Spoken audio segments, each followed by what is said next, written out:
ছেলেমেয়েরা যারা পার্কে ঘুরে বেড়াচ্ছে তো তাদের ফিলিংসটা হয়তো ডিফারেন্ট, বাট তারা মনে করছে যে এটা পহেলা বৈশাখ, তাদের ঘোরার জন্য আলাদা একটা স্পেশাল ডে, সেটা হচ্ছে পহেলা বৈশাখ। চলে আমি লাস্ট 6.5 ইয়ার্স আমি কানাডায় থেকেছি। সো এর আগে আমি বাংলাদেশে অনেক এনজয় করেছি। এটা নতুন বছর বাঙালিদের জন্য। আমি একজন বেঙ্গলি, সো আমি খুবই মনে হয় নতুনত্ব খুঁজে পাই। সব মানুষগুলো সুন্দর সুন্দর ড্রেস পরে আসে, লাইক শাড়ি, চুড়ি। দেন এটা একটা মানে বাঙালি ট্রেডিশন। আমি ফিল করি সবাই একসাথে একত্রিত হয়, ফ্রেন্ডস, ফ্যামিলি অ্যান্ড এভরিবডি, মানে ডিফারেন্ট ফিলিংস দিয়ে, এবং তারা কিছু মেমোরি ক্রিয়েট করে, পিকচার তুলে দেন ফেসবুকে পোস্ট করে। সো আমি মেন করি যে আমাদের বাঙালি ট্রেডিশনকে রিপ্রেজেন্ট করাটাই হচ্ছে পহেলা বৈশাখ। যেগুলো আমাদের বাঙালির আগে শাড়ি পরতো সেগুলোকে নতুন করে নতুন প্রজন্মের কাছে তুলে ধরছে, এটাকে আমি মানে পহেলা বৈশাখটাকে মেন করি। আচ্ছা, যেহেতু পয়লা বৈশাখ বাঙালি সাংস্কৃতিক একটা কথা আছে, বাঙালি সাংস্কৃতিকটা কি এখনো পর্যন্ত আছে কিনা?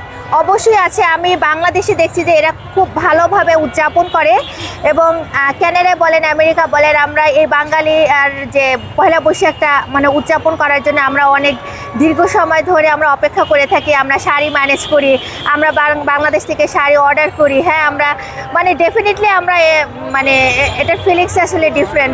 আমি মনে করি কি এটা খুব ভালোভাবে উদযাপন হয়। আচ্ছা, এই যে সাংস্কৃতিক বলতে কি বছরে কি এই আজকে দিনে যে পয়লা বৈশাখে কি শাড়ি পরে যে ফেসবুকে ছবি আপলোড করতে হবে এটাকেই বুঝছেন?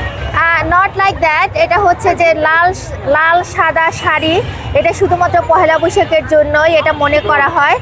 আর অন্যান্য যেমন পহেলা ফাল্গুন, এগুলোতেও যেমন বসন্তে পয়লা ফাল্গুন, বসন্তে, এগুলো হচ্ছে যে ডিফারেন্ট কালার হচ্ছে পরে। তবে মানে আপনার পহেলা বৈশাখ মানেই হচ্ছে লাল সাদা শাড়ি। আচ্ছা, এই যে সাংস্কৃতিকটা আমরা দেখি যে আমাদের যে বাঙালি সংস্কৃতি বা মেয়েদের যে শাড়ি পরা বা চলা, এটা কি আসলে বর্তমানে আছে কিনা? আমার মনে হয় আগের তুলনায় এখন বেশি বেড়েছে। কারণটা হচ্ছে যে আগে যেমন এত মিডিয়া ছিল না, কে কী পড়ছে, কী ট্রেন্ড, নিউ ট্রেন্ড নিয়ে আসছে, এখন মানে এটা আগের তুলনায় অনেক বেশি হচ্ছে। আগের একটু ওল্ড ফ্যাশন ছিল, বাট এখনকার বর্তমানকার মেয়েরা অনেক আপডেট এবং এরা নতুন নতুন ডিজাইনের শাড়ি পরছে। আমি বলবো আগের তুলনায় এখন মাছ বেটার। আচ্ছা, এই সাংস্কৃতিক বলতে আসলে আপনি কি বলছেন? সাংস্কৃতিক বলতে হচ্ছে এক একটা দেশের এক একটা